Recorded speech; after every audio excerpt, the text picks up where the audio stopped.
Hello and welcome to Brodual. Today we have a collection of mods all revolving around the wildlife of Skyrim. Whether they add entirely new animals to the world or change how existing ones behave, these mods should improve an aspect of Skyrim you may have ignored. We've also given ourselves a target of creating an almost complete wildlife package, so that if you install all of the mods shown, you'll have new creatures for your land, air and sea. All of the mods shown work for both the original Skyrim as well as the special edition, and you can find links for all mods down below. Let's start off with a personal favourite of ours, realistic animals and predators. This mod is a complete overhaul for the creatures and animals of Skyrim. Its main aim is to manipulate creatures to make them behave like their animal type actually should, by overhauling their AI, stats and other attributes. The mod achieves this with a base AI overhaul, adding a sort of animal hierarchy. Using their real life counterparts as well as a bit of common sense, the mod assigns all of the animals a place on the Skyrim food chain. That means bigger, more predatory animals will hunt down smaller creatures for food, and are much more aggressive in general, making them much more likely to attack. Other animals might be more territorial, first giving you a warning to stay away from their nest before attacking. And of course the food chain isn't complete without the prey, and these creatures will feed on the local plant life and run away from any threat. To expand on that and add another layer to the food chain, the mod also adds even smaller critters to the game, including rats, roaches and crabs.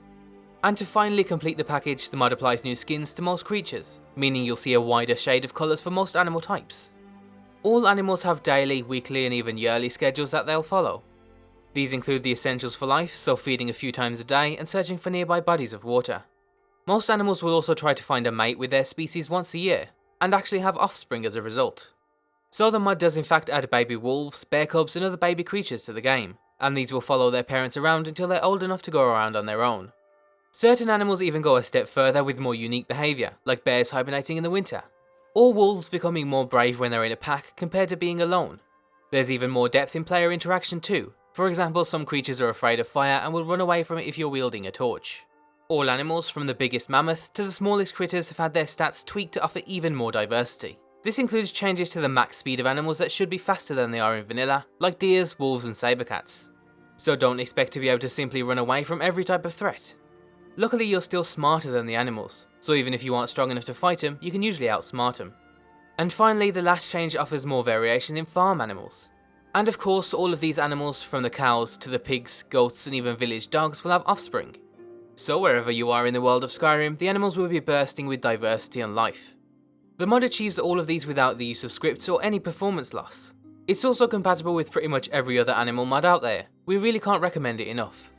Moving on to your skies, we have two mods. The first is Birds of Skyrim. Its main aim is to add a bit of life and sound to the world of Skyrim, as well as expanding on the very limited avian wildlife in the base game. It achieves this with the addition of mostly non-flying birds around Skyrim, with a mix of some flying seagulls and crows thrown in. It adds over a dozen new birds, from smaller jays to bigger pheasants. The best thing about the mod is the atmospheric effect of the new birds, as well as how they've been integrated. The birds have been assigned to specific areas of Skyrim depending on their natural habitat, so wherever you are you'll see new types of birds. Whether it's the kingfisher that's found near water sources, or the red grouse that lives in the plains of Whiterun. Or inside city walls you'll find pigeons, and at the docks you'll find seagulls flying above. Our favourite is the addition of ravens at graveyards, which is a nice little finishing touch. All of these birds are actual animals that you can interact with, and thanks to a new bird AI package, they, along with the vanilla chickens, will no longer get in your way. As soon as you move near them, they'll quickly shuffle out of the way. The atmosphere is further enhanced thanks to entirely new sounds for every single type of bird, so you'll hear the rustles and coos of pigeons at cities, or the chirping of the little birds as they bounce from tree to tree in the forest. And if you've slept at an inn, you'll be woken to the sound of crowing roosters. All in all, Birds of Skyrim is a fantastic mod that works well on its own, but it works even better as an additional animal mod alongside a bigger overhaul. A couple of years back the mod was plagued with a bug that caused insane lag in certain areas, but rest assured that it's been long fixed. As a complementary mod, or maybe just for something a little less dramatic for your skies, we also recommend Birds and Flocks. This expands on the vanilla birds to add a simple but extremely effective atmospheric boost to Skyrim.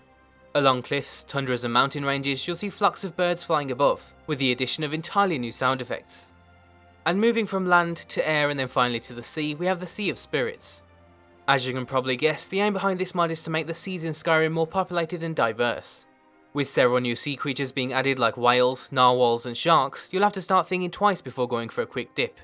Unlike several other sea creature mods, we like this one the most because it has an almost cinematic feel to it. As players we never really jumped into the sea for a swim, but we definitely ran past it several times. With huge animals like whales added, you can experience them without having to go deep sea diving to see a tiny new fish. This is probably going to be a hit or miss for a lot of people, considering some of the creatures aren't exactly the most lore-friendly animals for Tamriel. But we still think it makes for a fun and unique way to mix up your ocean life. With all of these mods installed, the wilds of Skyrim will truly come to life. New, smarter life can be found in nearly all areas of Skyrim, but the mods haven't gone overboard, and that's another thing we like. You'll still experience those empty, wintry tundras in the north where life is limited, but now there's a bigger contrast between Skyrim's different biomes, which is a huge plus. And you get all of that with just a few mods, so to get them today you can find everything you need down below. As always, be sure to leave endorsements and support mod authors in any way possible. Be sure to check out g2a.com, and thanks for watching.